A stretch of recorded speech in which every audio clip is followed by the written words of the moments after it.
What's going on YouTube? Many of you guys were requesting for me to review another SpongeBob game, so today I'm going to review Creature from the Krusty Krab, the console version, cause nobody fucks with the PC version. Now it's been a while since I played this game, and after playing through this game again I completely forgot how fun this game is. The platforming, the racing, the flying, the subpar graphics. While it's a very fun game, it's also pretty damn weird. Though regardless of that, the game is also pretty underrated. No other YouTubers seem to address this. This is definitely a SpongeBob game that we will never see the likes of ever again.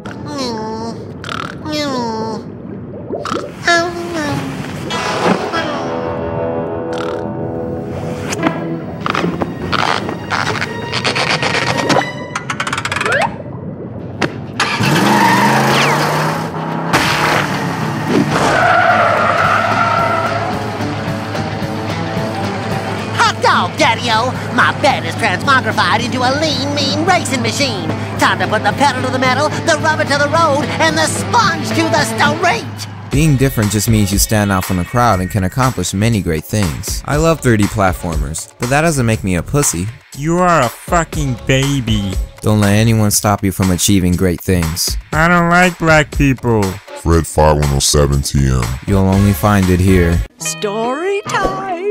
Oh boy! Story time! Story time! Story time! Story time? Before I start off this review, I'm just gonna make it clear that I will be covering the entire game, not just the first level, unlike some people. The story of this game is weird and not very deep, but if for whatever reason you don't want to be spoiled, please skip to this part of the video. I will be covering the entire story except for the alternate endings. I mean, I might as well. In Creature from the Krusty Krab, we explore the dreams of SpongeBob, Patrick, and Plankton. At the very beginning, we see SpongeBob sleeping in his bedroom, only to wake up with his bed turned into a hot rod. Whoa! There's only one word you can use to describe this, Dale. Yes, really cool. That's 2 words, Dale, but thanks for playing. You basically go back and forth between platforming and racing in the beginning, until you fall into a bottomless pit anyway. Then after you're done with the first level, you play as Patrick, or Starfish Man, which by the way sounds way more epic than Mr. Super Awesomeness. I can't believe Blitz Games came up with a better name. Anywho, you chase the infamous dreaded Patrick all the way till you end up saving the heavily outlined comic book town, until you get knocked the fuck out. Then you play as Plankton, who wakes up to a gigantic patty he enlarged on accident. Plankton makes himself the size of the average citizen and then runs away from his creation for an entire level. And after he escapes the patty, you play as SpongeBob again right where he left off. So you can see that the game cycles between these 3 characters. This is pretty awesome and I applaud Blitz Games for the originality. But having fallen into an Alaskan bullworm and going through all this disgusting shit inside the worm, and seeing Cannonball Jenkins, who for some reason has the wrong voice actor and is called Old Man Jenkins instead, get it together Blitz Games. You eventually fly outside of the worm in a little airplane you build. Then it's back to Patrick, who's flying through space tied to a rocket. Damn bro, variety all over the place. How do I get out of here? Fly through the hoops. Fly like you've never flown before. I have never flown before. Then Plankton makes himself gigantic, chases the patty and destroys Bikini Bottom. Wait, what? Is that a Godzilla reference? We can't let this thing come between us.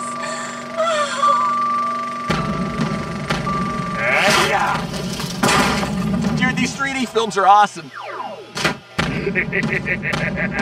Then you dodge and fight giant Plankton as SpongeBob in the little airplane he escaped the worm from. Then Starfish Man fights Plankton along with Plankton's henchmen that come out of nowhere. And after that, shit gets really fucking weird. The game ends with a final race in one of the characters' subconscious mind, and depending how many sleeping seeds you collect, you can play as one of the 3 main characters. Each character leads to a different ending. So yeah, like I said earlier, the story of this game is fucking weird, but that's what makes this game unique, and pretty dark. This is definitely the last original SpongeBob game ever made, and this game came out in 06. Fuck. Dude, I saw you in the race. You were awesome.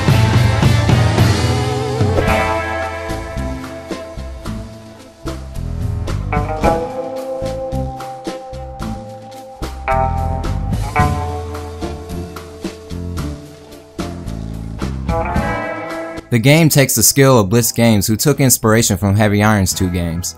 And as much as I hate to say this, after playing through this game again after so long, Blitz Games in some ways did better. Yeah, people swear I'm a Heavy Iron fanboy, but I'm not afraid to admit that. It's too bad that Blitz Games made worse SpongeBob games after this and eventually shut down. And without Heavy Iron's games, this game wouldn't exist.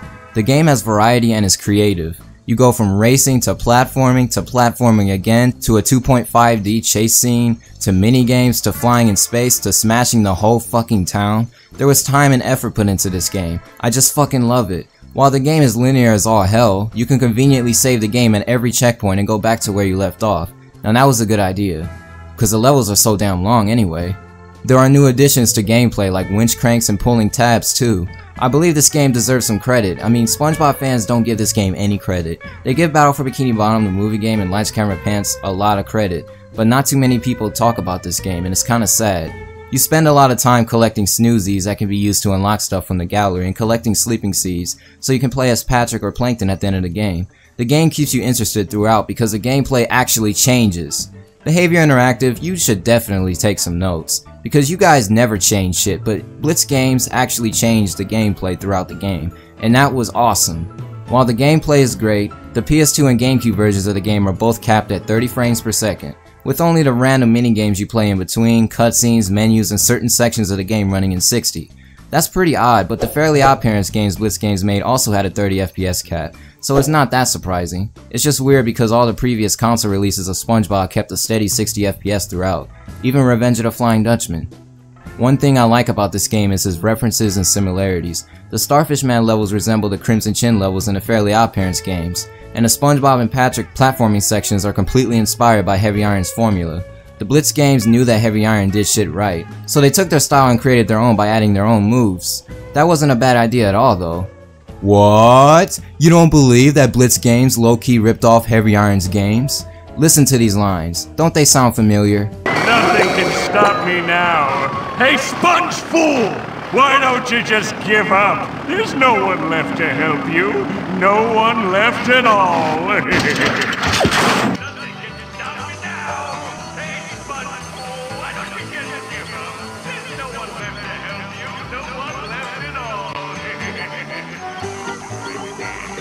Yeah, I noticed that shit. You ain't slick, Blitz Games. You guys know you learn from the best. At least the rest of the dialogue is original. Something's changed, but I'm not sure. Hey guys! Guys, not looking for a friend right now, huh? Uh-oh, more unfriendly creatures, My buckles. You don't. Now the combat is pretty average for a platformer. SpongeBob has his basic sand slap attack, slam move, a charge attack, and swinging. Yes, in Battle for Bikini Bottom you swung as Sandy, and in the movie game you swung as Patrick. Now it's SpongeBob's turn. Patrick spins, which changes his outfit each time, slams, charges, and of course the overpowered Bluster Puff attack. Yes, it's overpowered because if you use this a lot, it's gonna kill your enemies really quickly. Plankton only had his freeze ray at first, but as Giant Plankton you could shoot lasers out your eye, stomp, roar, and just smash shit. We will never see a SpongeBob game like this ever again. The littlest of details in this game, like being able to use headlights in the airplane, and the character's mouth actually moving while they're talking, which in 2015 they haven't even achieved in SpongeBob. The news reporter in newspapers, the fact that this game takes at least 6 to 9 hours to complete, the shit you can do after you beat the game, the costumes, cheat codes, and unlockable features. Why did SpongeBob games just have to go to shit after this game? Man, it's a damn shame.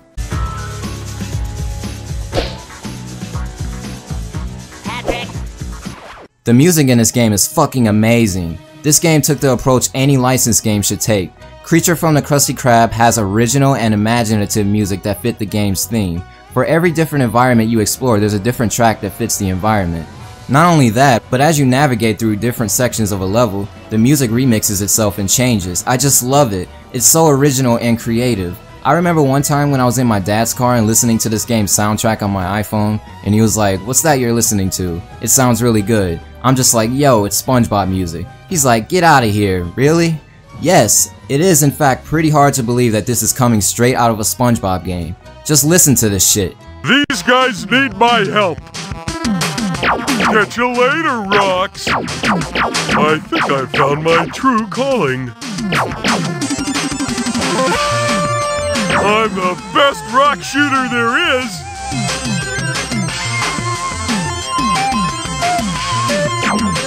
I think I found my true calling.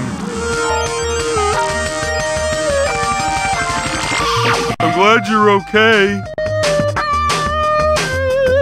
Look at me go! I'm shooting all the rocks today! The DS version of Creature from the Krusty Krab even has an 8-bit remix of Diesel Dreamy. Couldn't have done it better myself. Blitz Games proved that you can make amazing music for a SpongeBob game instead of using stock music from the show, Hero Pants. You can't review this game without acknowledging its soundtrack, man. Hearing epic racing music and space alien music when you're being chased by giant plankton is without a doubt an unforgettable experience. If you like to hear the soundtrack, you can unlock it in a gallery within the game or just go to the complete soundtrack on my channel. A link to that will be in the description. Everybody, primal scream! Ready?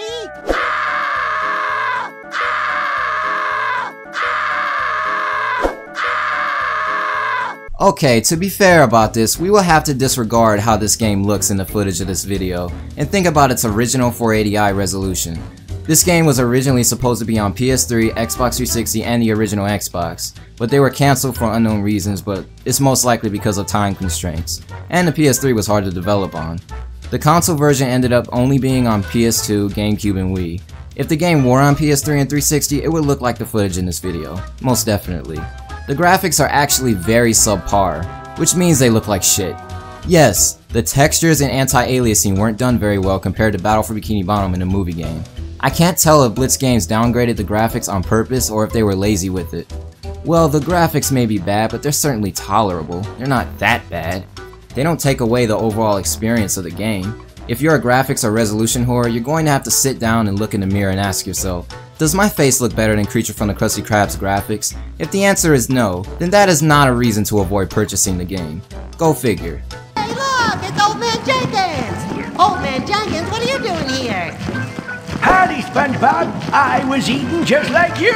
I've been here a few weeks now. A few weeks? But don't you want to get out? Aren't you worried about being digested? I love this game to death, but it's not perfect. And while it comes close, it's not the best SpongeBob game either. Let me tell you why. The levels drag on forever. Dude, every level you play has a countless amount of sections and it takes almost an hour to beat each level. There are 9 levels. I love how the game is long, but I don't like how long the levels are. They could have attempted to create more levels instead of making the levels drag on forever. They should have looked at what Heavy Iron did with Battle for Bikini Bottom. And what makes it worse is that if you don't like a particular level, you'll be stuck on it for a while. I hate being chased by that giant patty. I hate being inside that fucking Alaskan bullworm for so damn long. Jesus Christ, this level looks worse than the insides of a woman's vagina. Ugh. This game is great, but it could have been polished a bit more. Oh, and here's a catch. When you replay levels in this game, you still have to watch the annoying in-game non-cinematic cutscenes. I love the beginning of the game, but I hate constantly being unable to skip cutscenes that teach me how to play the game. To get your driving license back, you have to unlock the speed demon inside of you, SpongeBob. I hate playing as Starfish Man and being forced to go inside that phone booth every 5 seconds for tutorials. I called to remind you of your supercharge ability. Nigga, I know! Hop off my dick! I also hate the fact that in some of the minigames there is no soundtrack at all. It gets kinda boring that way. I grew up with the PS2 version and played the GameCube version recently, but I haven't touched the Wii version. However, I do know from a subscriber of mine that the game on the Wii doesn't support controllers, and instead forces you to use motion controls. I say the difficulty of this game is pretty balanced, but for kids it offers some challenge, which I like. It is weird how there are no health pickups while platforming. Instead, you automatically get full health at every checkpoint. That's kinda weird. But it doesn't bother me that much. It's a great game, guys, but some of you may have mixed opinions.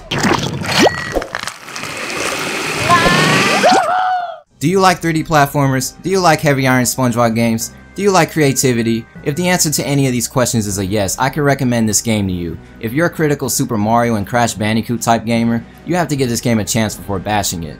I have had it with people bashing games like this because it's a licensed game, and only making reviews of these games to make a quick buck. It's a fun linear 3D platformer with different gameplay styles and environments. If you're disappointed by Hero Pants and Plankton's Robotic Revenge, haven't played this game, and need a breath of fresh air, go pick it up. It actually feels like a SpongeBob game. You can easily pick up this game off eBay or Amazon for a cheap price. Did you enjoy this review? Probably not. Be sure to slap that like button and leave a comment below. Oh shit, I almost forgot to rate the game. I give this game a creative 8 out of 10 with a side of Dale. Things are really heating up now, Dale. Thanks for the feedback, Dale. Like grappling with an angry octopus, Dale. I never get distracted, Dale. Hey, a pebble. Reminds me of my first marriage, Dale.